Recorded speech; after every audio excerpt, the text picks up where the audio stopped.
So I'll be again continuing with further part of module 1, which we are going to study is mechanical accelerometer. Okay, so this is a simplified diagram of an accelerometer. An accelerometer consists of a spring, mass, dashboard system, which has been shown in this figure below, and this is in simplest form. You can see that the frame of the accelerometer is attached to the moving vehicle.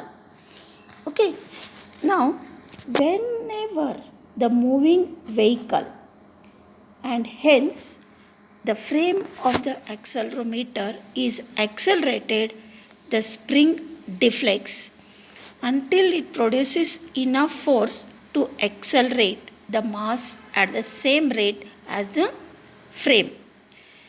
The deflection of the spring that will be measured by a linear motion potentiometer is a direct measure of acceleration. Okay, is a direct measure of acceleration.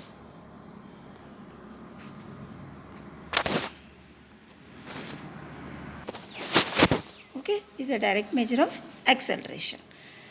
Let x the displacement of the moving vehicle or frame with respect to a fixed reference frame. So let x denote the displacement of the moving vehicle or frame with respect to a fixed reference frame. Y denote the displacement of the mass, which is considered as m, or frame with respect to the accelerometer frame. Okay, y displacement of the mass, which is m here, or frame with respect to the accelerometer frame. Then the positive directions for x and y are indicated on the diagram. You can see here x, which has been shown, the positive direction is in this direction for x. Here is y, the positive direction for y is in this direction. So positive direction for x and y are shown in the diagram. Is it clear? Diagram. Then you can see that y is measured with respect to the frame. Y is measured with respect to the frame. So the force on the mass due to spring is ky. Okay, as y is measured with respect to frame, the force on the mass due to spring is minus ky, and due to viscous friction is minus f dy by dt. Then the motion of the mass with respect to fixed reference frame in positive direction of y is y minus x. Got it? The motion of the mass with respect to the fixed reference frame in the positive direction of y is y minus x. Got it? So now we'll write the force equation for the system. So the force equation for the system becomes m d square y minus x by dt square. Okay, mass is at the center, so it will be under two displacements, both x and y. Due to that, the mass element will be written as m d square y minus x by dt square. Okay, we are taking y is in this direction, x is in this direction, and we are measuring from this side, so it will be y minus x, the displacement. So m d square y minus x by dt square plus, due to friction, it is f dy by dt plus ky equal to 0. So which has been shown here. So it is written. This is ky. Here due to this element m is m d square y minus x by dt square. As we are moving in this direction, f dy by dt is due to friction. Okay. Or we can write m d square y by dt square plus f dy by dt plus ky is equal to m d square x by dt square is equal to ma. This is taken as equation 2.2, where that a is the input acceleration. Now, if a constant acceleration is applied to the accelerometer, the output displacement y becomes constant under steady state as the derivatives by y become 0. that is MA is equal to Ky we can write, or we can have A is equal to K by M into Y. K by M into Y. Got it? K by M into Y. Then the steady state displacement Y. The steady state displacement Y is thus a measure of the constant input acceleration. So whatever is the steady state displacement Y, it is a measure of constant input acceleration.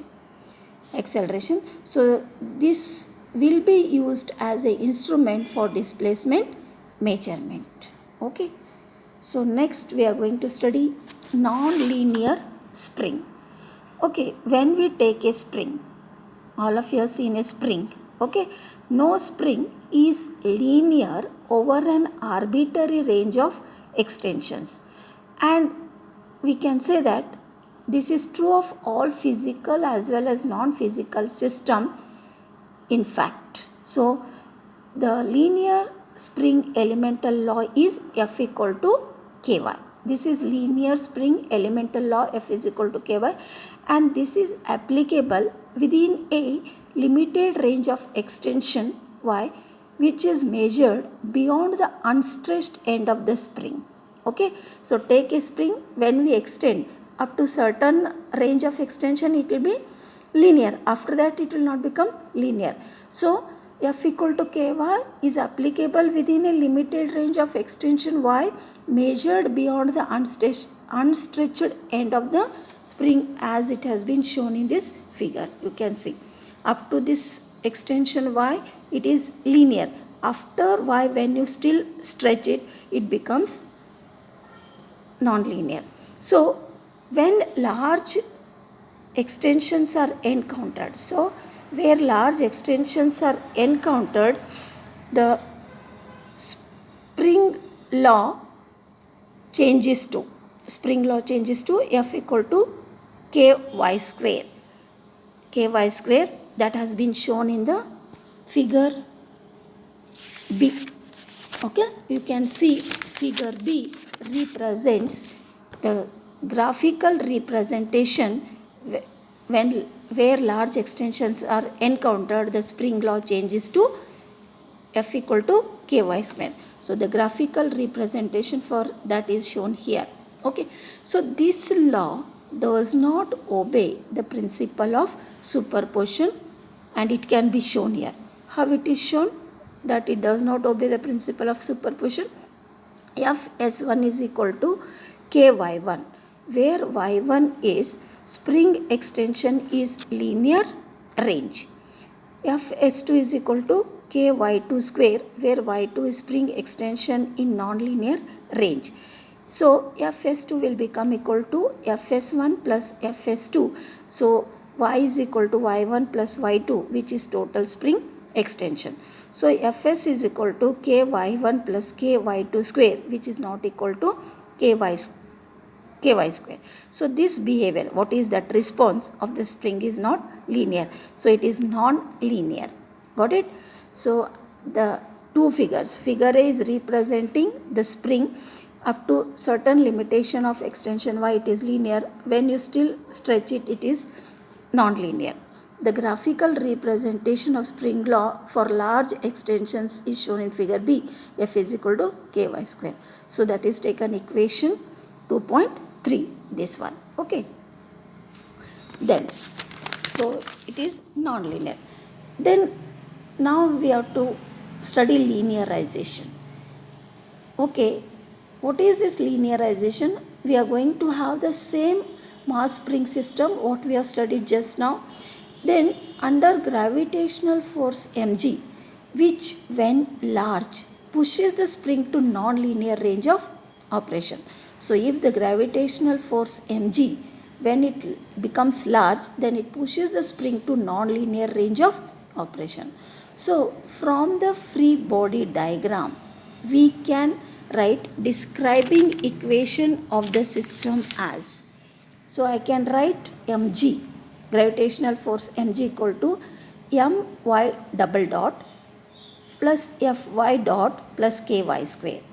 So mg can be written as y double dot plus fy dot plus ky square. This is taken as equation 2.4.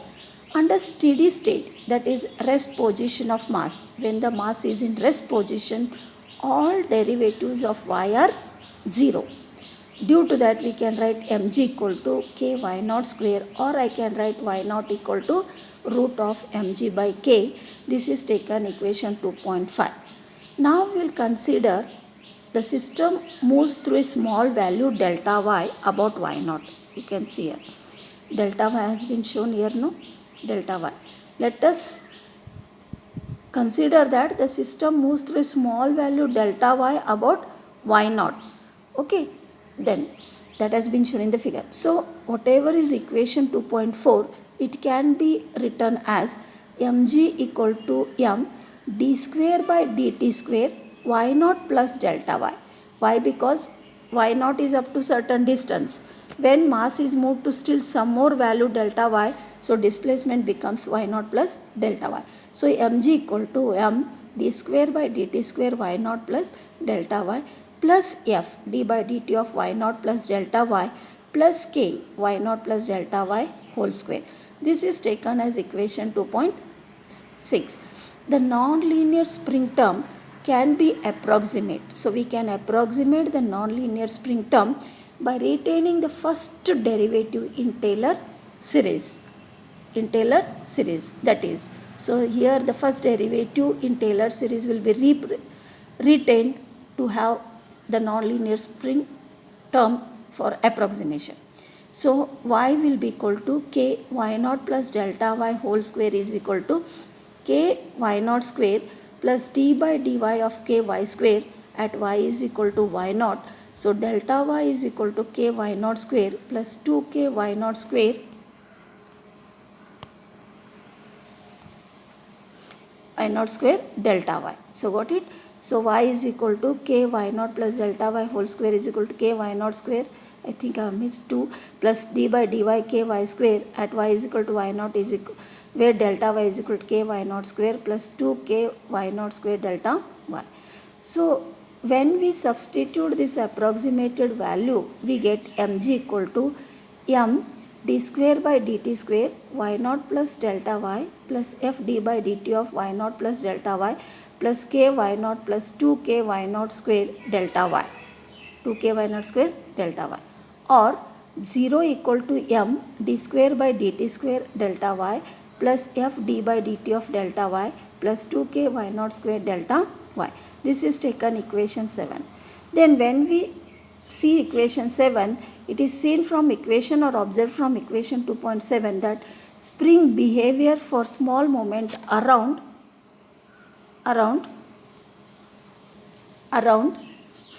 P naught equal to F naught equal to mg comma y naught in the second figure B is linear with spring constant modified to 2k y naught. So you can see here with spring constant modified to 2k y naught, the slope of the spring characteristic at point P naught is called the operating point.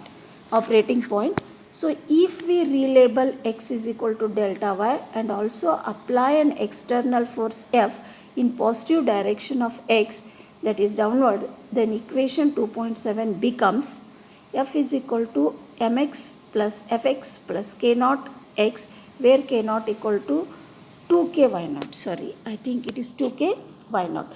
So this technique of linearization presented above is also known as small signal modeling. So this is commonly used in automatic regulating system which operate in a narrow range around the set point. Okay, so this will be used in modeling. So this technique of small signal linearization will be used for multivariable components or devices. Next we'll study about levered systems. We'll take an ideal, which is a mass and frictionless lever, which has been shown in this figure A. This is an ideal lever, mass and frictionless. Then so long as the rotation theta about the axis of the lever is small, we can write x is equal to a theta and y is equal to b theta, so that x by y equal to a by b, which is considered as displacement ratio 2.9a. Also, a f1 is equal to b f2. This is taken as equation 2.9b. Or we can write f1 by f2 is equal to b by a, which is force advantage. Now we'll consider the levered system of figure B. So this is figure B, the levered system. Then external force F2 acting on MB comprises two components. So external force F2 acting on MB, you can see here MB, external force F2 acting on MB comprises two components. Okay, F2 is equal to F1 plus F2 dash. F1 plus F2 dash. So F2 dash acts on MBK2 subsystem, and F1 dash, which is the reflection of F1 at A end of lever, acts on MA-F1 subsystem. MA-F1 subsystem. The dynamical equations for the two systems are written as F2 dash is equal to MB y double dot plus K2y. This is taken equation 2.10a. F1 dash is equal to MA x double dot plus F1 x dot, which is taken 2.10b. But F1 dash is equal to B by A F1 and x is equal to A by By. So we'll substitute this in equation 2.10b. We get B by A F1 is equal to A by B MA y double dot plus A by B F1 y dot. Or F1 is equal to A by B whole square MA y double dot plus A by B square F1 y is equal to MA dash y double dot plus F1 y dot, which is taken equation 2.11, where MA dash is equal to A by B whole square MA, which is mass at end A reflected at end B of lever. F1 dash is equal to A by B whole square F1, which is friction at end A reflected at end B of the lever.